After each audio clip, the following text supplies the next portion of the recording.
What's up, everybody? Welcome back to the Bush Leaguers podcast. This is episode 2, NCAA opening week. I have with me here Burchek, What's up? and this is Lamb. Kyler and Christian unfortunately could not make it, so it'll just be us today. What he said, yeah. Um, we got a pretty good episode for you today. What we Couple have talking here is, points. huh? We got a couple talking points. Oh yeah, for sure. Uh, One of them being the fact that we are starting a $100 betting challenge for the entire NFL and NCAA season. What we're doing is we are taking $100, and there is a minimum of 2 bets per week. It can be one NCAA, one NFL. It could be two NCAA, two NFL. Doesn't matter. 2 bets per week. No minimum or maximum on what you have to lay down as a unit. Um, and we're just gonna have some fun with it. Basically, it's gonna be either last man standing, or if we all somehow miraculously make it through the entire season, it'll be whoever has the most profit or least amount of loss. And I gotta say, I'm pretty excited to get started with that. Yeah, me too, man. Me and Maryland just passed the sports betting where our state doesn't suck anymore. Yes, we did. Um, That is true. so went to the casino yesterday, put in a couple bets for the big games coming up, which there's going to be a few college games this weekend, which we Week want to one, get baby. started on. Yeah. Let me go ahead and pull up what I have here for the first one.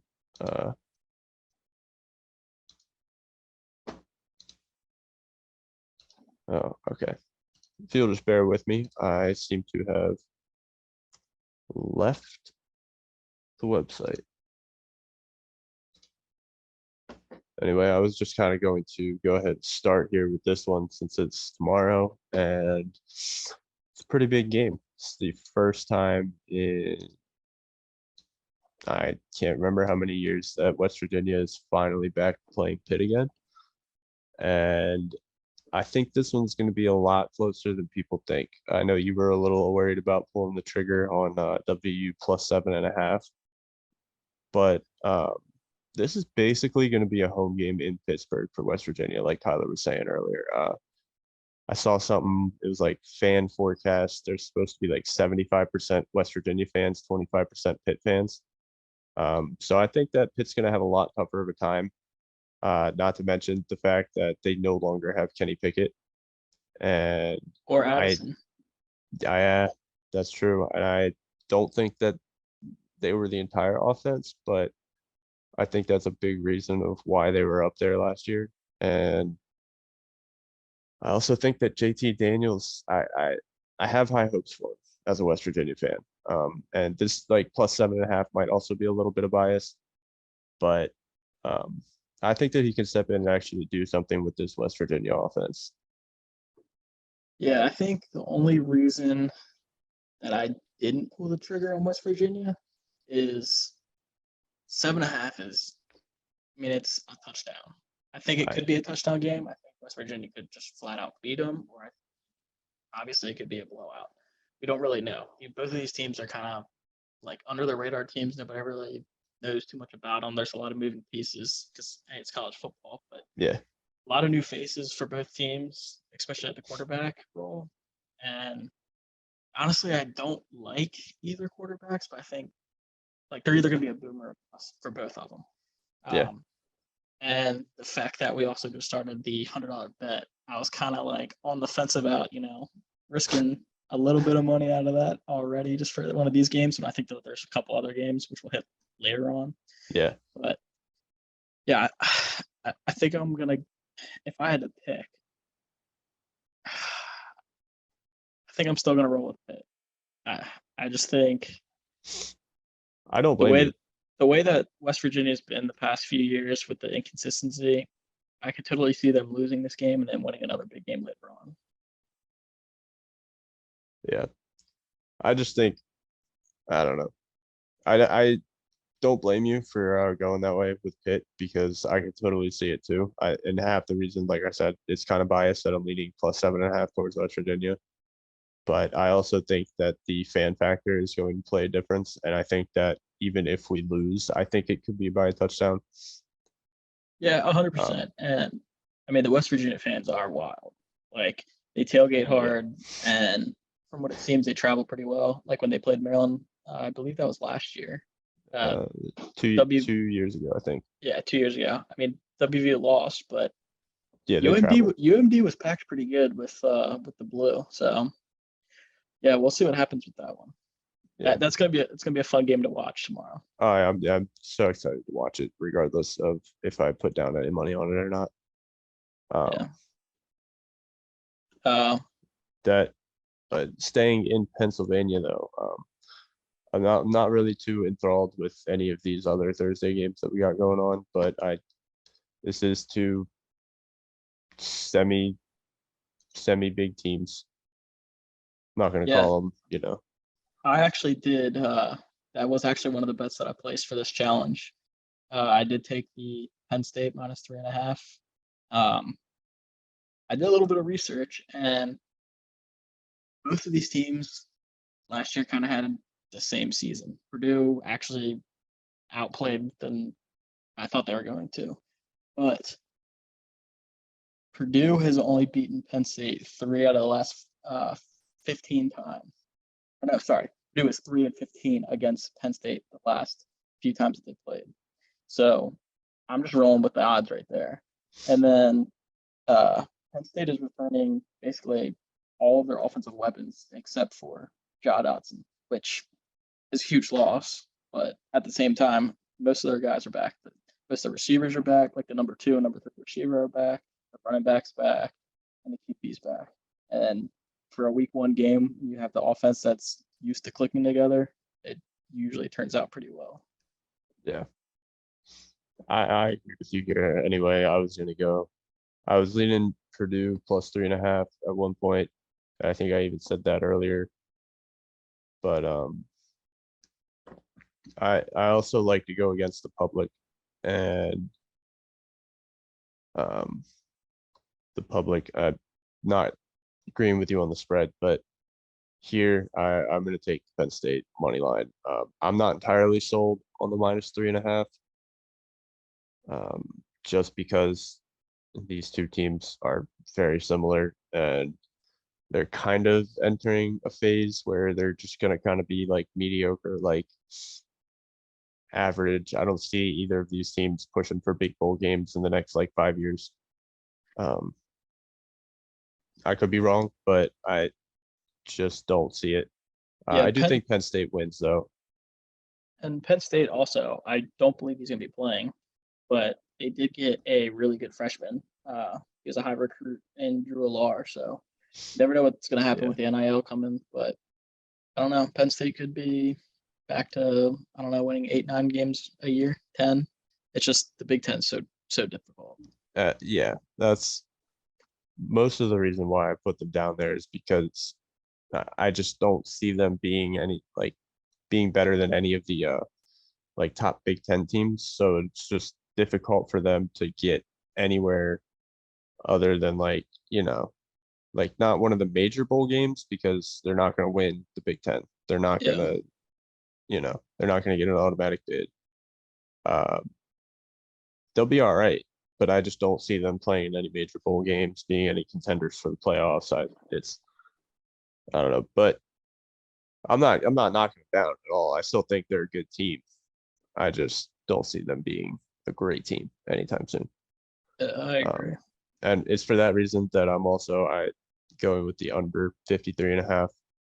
I'm kind of going to open this up so that we can see it. I mean, last year, second best under team. I don't see any reason why week 1 they're going to be like, you know what? We're just going to turn up, be completely different from last year. No, I think they're going to roll with what works, and I think what works is going to result in an under 53.5. So those are my 2 picks for this game. Not actually taking anything in the W pit, but I am going to take the money line and the under, and I'm probably going to parlay that as one pick for the $100 challenge. And then also another big game that we got coming up on Saturday that I didn't put money on just because it's another one of those toss-up games that I wasn't 100% sure. Didn't want to risk it on the $100 challenge is the Utah and Florida game. So Utah obviously being ranked 7 at Florida. I mean, Utah there should be an easy win. They're -3, which most people would just throw money on, like hammer it, hammer it, hammer it. But Florida in the summertime, even though it's technically the fall, but I mean, it's still hot as can be down there. Traveling from Utah, swamp, it's packed. It's a tough place to play. And then, I mean, we also got what's his name? Anthony Richards, the quarterback, Florida. He's a baller, dude. So going there, playing him, he's just such an athlete that I don't see Utah blowing them out, but I also don't see them losing. It was one of those games that I didn't want to risk, but if I had to bet, I like the Utah -3. Really, because everything you were saying, kind of really made me want to go with Florida's money line. And here's why. It's because of basically everything that you were just saying. So Florida in the summertime, Utah is traveling down. They're coming from Utah, which is probably nice and cool at this point. Maybe they've definitely had their hot practices, I'm sure, because they're in pads, and anytime you're moving around outside, you're hot. But they haven't been having the hot practices that Florida's been having down in the hot Florida sunshine. And Florida by this point, I was just getting ready to say that Florida by this point is so used to like the Florida heat, Florida humidity, that I think Utah is going to have, for lack of a better words, jet lag when they come into Florida and try to play in that heat, try to play in those conditions. That was interesting. I thought that this maybe had the weather, but I don't see it. So I'm just going to pull up the weather for Gainesville on my phone, but I guarantee you it's nothing like Utah's been practicing in or playing in. And I think that Florida can easily cover the spread and possibly walk out with W in week 1 when teams aren't necessarily rolling on all cylinders. They're just getting started. And I think that's a rough test for Utah to go into Florida, an SEC environment at that. And even as high as they're ranked, walk out with a W. I think that's going to be a close game. I think that's going to be a good one. Yeah, I mean, like you said, like there's a lot of things that lead towards Florida, that's for sure. But it's just one of those things where typically you don't see in week 1 those very low ranked teams going to an unranked team and losing. That's kind of the only reason why I didn't want to risk it, but I think that's going to be another big game, and Anthony Richards balls out. Utah better watch out. I really think that Florida can walk away with the W, and I'd be confident putting down a unit from the challenge on that. Yeah, it's two big games for you this week for sure, between your boys in Florida and your boys back at WVU. Boys up here in Pitt, yeah. For that reference, I used to be a Florida fan back in the Tim Tebow days. He kind of got me into college football. I'm pretty sure you were a pretty big Tebow fan as well. Yeah, I love Tebow. In Florida, yeah. I read Drew Brees' book, but I think Tim Tebow had a book too. Like him and Brees released one kind of similarly at a similar time, and I read Drew Brees' book. But I'm thinking about it. Might pick up Tebow's book, but yeah, I had basically. I mean, there's 3 other big games. 2 of them did bet on. One of them bet a few things on. But if you wanted to go, there you go. Hit the Georgia right there. Oh, you want to go? All right, we can go with that. That's what I was thinking when you were talking about that. So yep. This is the one that I put some money on. So we got Arkansas and Cincinnati. Arkansas, I took their money line, and I also took them on the over. So money line, here's why. AJ Jefferson. That dude is a scoring machine. And Cincinnati also lost, I think, nine players. A in the lot draft. of they lost a lot of players in the draft. And they're a Greater They're- 5 team. Like they had obviously they had an awesome year last year. Yeah, But I thought they Greater- were going to make it. Greater 5 teams, I feel like always have a harder time recruiting. Like they'll get those 3 stars, a couple 4 stars here and there. And sometimes those 3 stars pan out better than some of the 5 stars. It happens. But Yeah. Arkansas is on a huge come up right now. I think they're A, underrated, B, undervalued. I think KJ Jefferson is going to be an absolute stud this year. And then, so that's why I think they're going to get the straight out win. I mean, at home, it all goes in favor towards them. Yeah. But the over I took, because it's at 51.5. I don't know if it's showing the same thing here. At I see Maryland, it at 52, but at Maryland Live, I got locked in at 51.5. And I did the math. Last year, they went over 51.5 8 times. They're a high-powered offense. So, and Cincinnati's not afraid to score either. So I think it could be a huge, like, 35-38 win. yeah, I think even with the loss of their offensive weapons and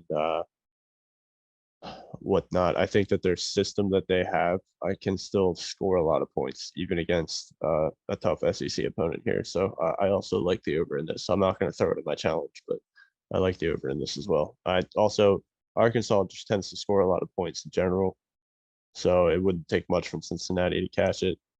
I don't want to say it's a no-brainer, because if I said it's a no-brainer, then I'd have to put it in the challenge.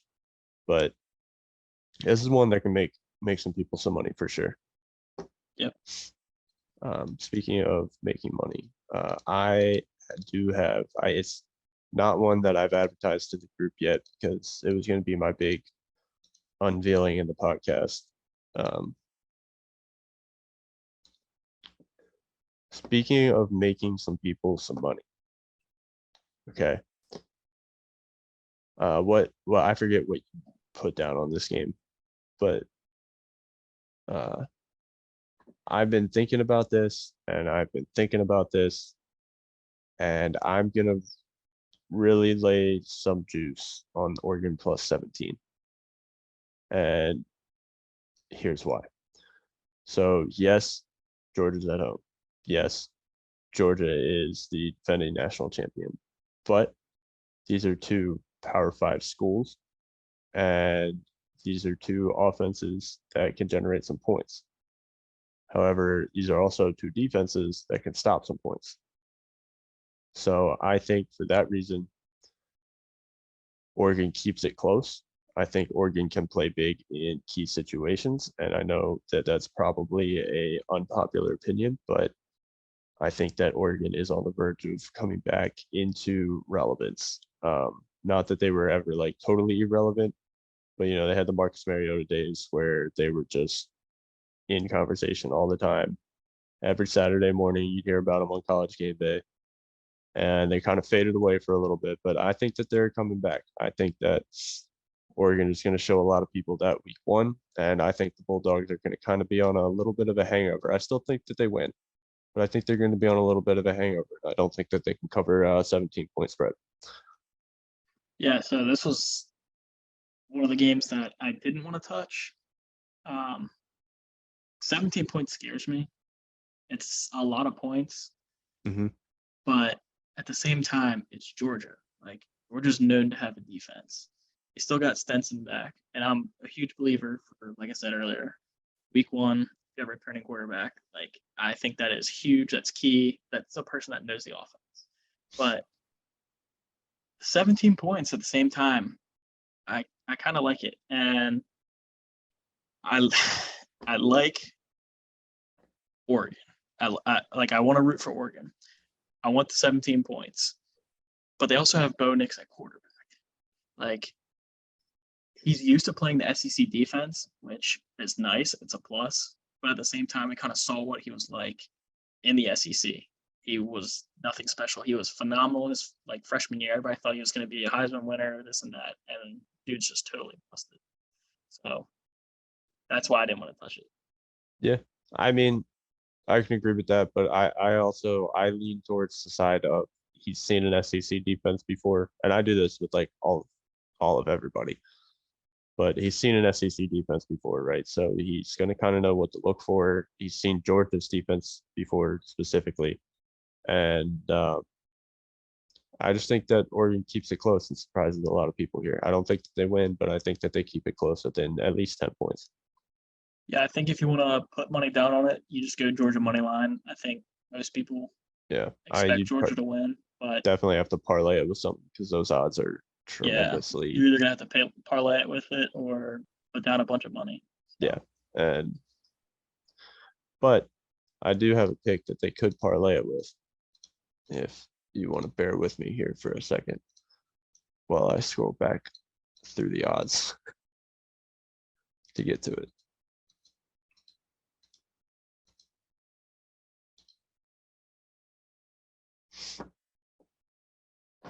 So if you were looking to parlay something with that Georgia money line, you didn't think that they could cover the spread, but also weren't too sure about the Oregon spread, the Oklahoma and UTEP over.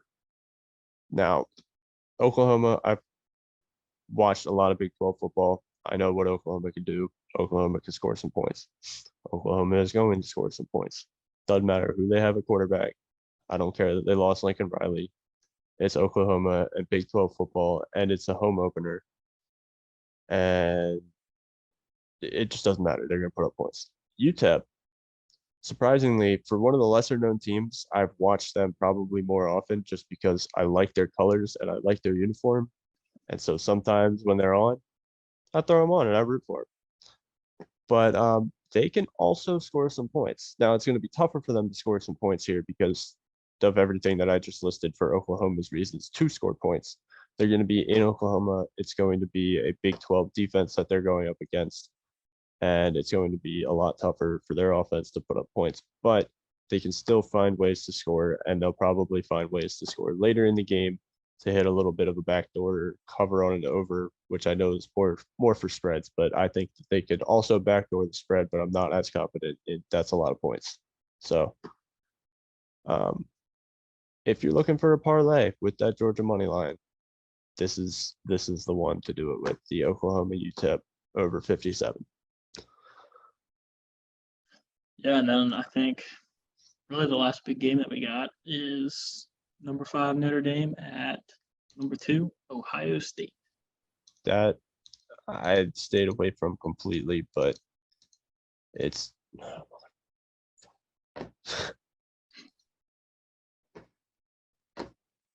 bear with us.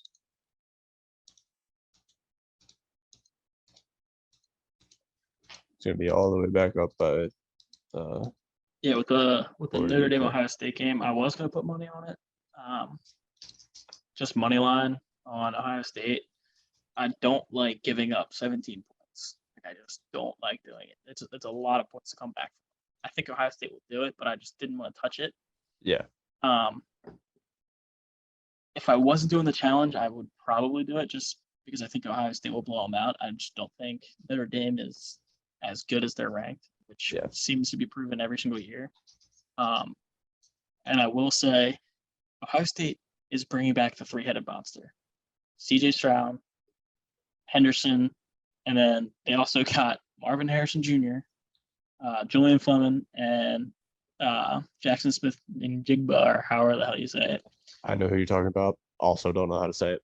Like, that offense right there is going to put up points. So if someone wants to bet, I would probably take that. I'm only not because of our little competition that we got going on. But with that offense right there, I think you're easily getting that 17 back. Easily. I was looking at it and I was like, that's a lot of points. I don't want to touch it either way. So I didn't touch it, but I'm the biggest Ohio State hater, I think. And even I think that they would cover it. But for the same reason as you, I'm not I'm not risking a lot week one because I'm trying mostly to do NFL. And there's a couple of big lines week one, which we can get to when we have everybody. But yeah, so I'm not gonna touch this game. I may throw a live bet on it depending upon how my bets earlier in the day go.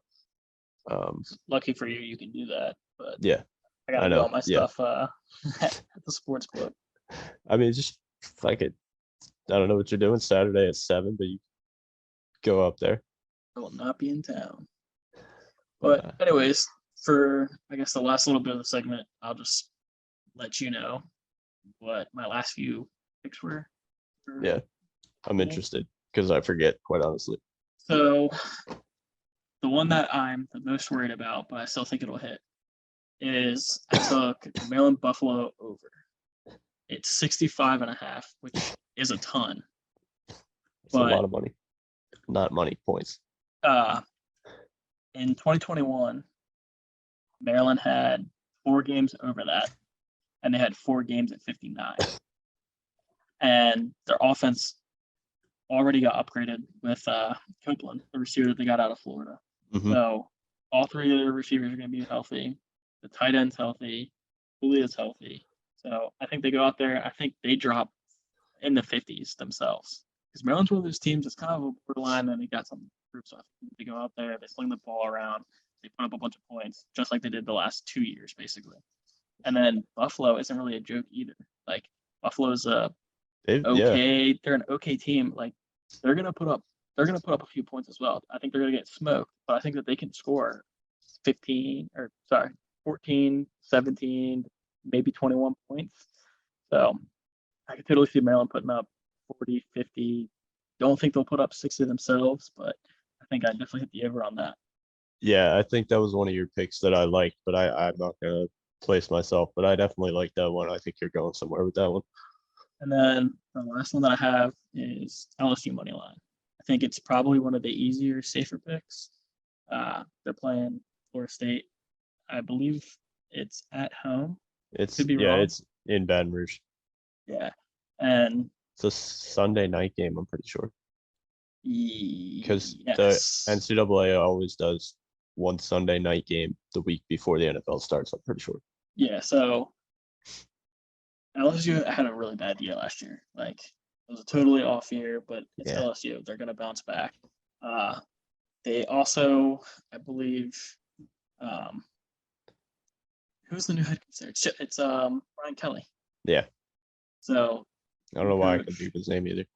and Florida State loves to run the ball. Like I don't know if you watched their game last week in week 0. It was a scrub team, but they had I think 3 running backs that ran for over 100 yards. You're not going to do that against LSU at No, LSU. It's just not going to happen. So I think they're going to no. be. I think they're going to be in a dogfight, but I think LSU comes out on top. Yeah, Plus, you got the new quarterback, LSU, Aiden Daniels, transferred from. I want to say it was Arizona State. So we'll it see what was one happens. of But those. I think Yeah, LSU's defense is going to hold them. I think they're going to put up some points, and I think that's going to be my lock for this pick or for yeah. this week. That was my last pick of the week. Was I wasn't gonna put it in official yet until after I saw how I did Saturday, but I liked LSU spread because it's a home game for LSU. Florida State recently they're trending down. I haven't really liked what I've been seeing from them the past couple of years. I didn't really keep up with them much this offseason, if I'm being honest. I didn't really keep up with a lot except for like the big moves. But I've done a little bit of research. I watched a little bit of last week's game, but it was delayed for so long that I lost interest. Um, I I just don't see them doing anything they did, like you said, doing anything they did last week over in LSU. I just overall think LSU has the better program. I think LSU has the better tradition, and I know that none of that should ever matter when you're betting, but I think that a week one game in college football, program and tradition and home teams matter a lot. And I Yeah. think that um LSU being the home team, having the better tradition, having the better coach, having the better, honestly, not they have the better players in my opinion too. I think that LSU comes out on top, and I think that they cover the 3.5 spread. I don't see it being like that much of a blowout, but I see them winning by like 7 to 10 points. Yeah. And then the last bet that I got for the episode should be a pretty easy, low risk, kind of low reward pick, but just want to throw something out there. Parlayed TCU. They're on the road against, I believe, Colorado. I just did that money line. I did Clemson. They're playing Georgia Tech. I just did that money line. And I got NC State money line as well. So that's my 3 parlay, all money line, all big name guys that are supposed to win. So, Oh yeah. Where'd you get Yeah. those odds at? for funds. Like, what was the parlay total odds?